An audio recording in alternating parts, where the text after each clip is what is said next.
Just talking then about the lessons, if you like, or learnings from the commercial world. We've seen big companies like Telstra and Westpac and others really make this transformation journey. From your own observations, what are the learnings we can pull from that back to government?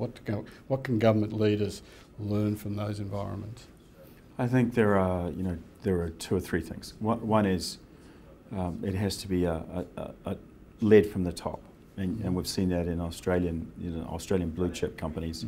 We see it in some government agencies, and so having a champion at the top is probably the one critical ingredient.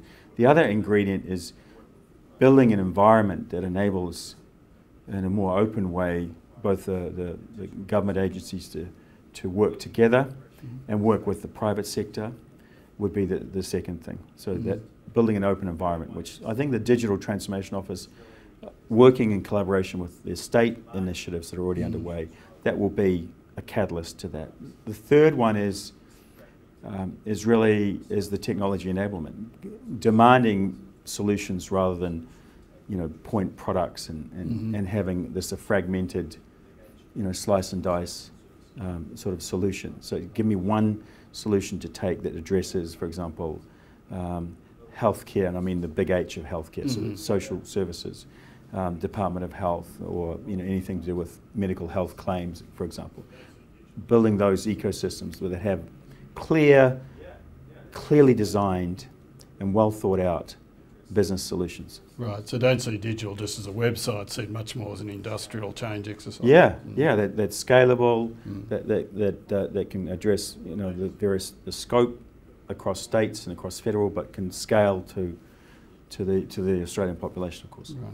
And finally, Kerry, we've got a lot of agencies well advanced, but we've got a long list who are still starting out in that journey. Have you got any tips or observations for agencies that are perhaps starting on this journey? How can they accelerate their progress into this space?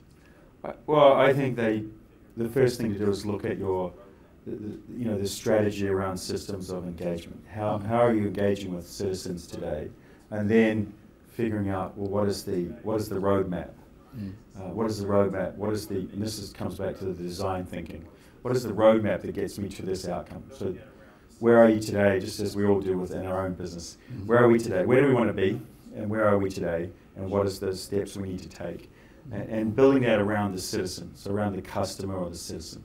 So that's where we're in our business, we're really passionate about that. I'm really passionate about that. So you can't just talk about it, you have to be seen to be doing it. So making changes for the customer, being seen to be much more agile. But firstly, focusing on the design thinking that says, here's the end game, here's where we are today, here's the roadmap.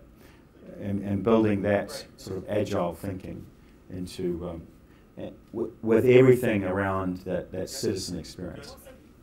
Thank you very much, Kerry. Great, thanks Tom, it's been great, thank you.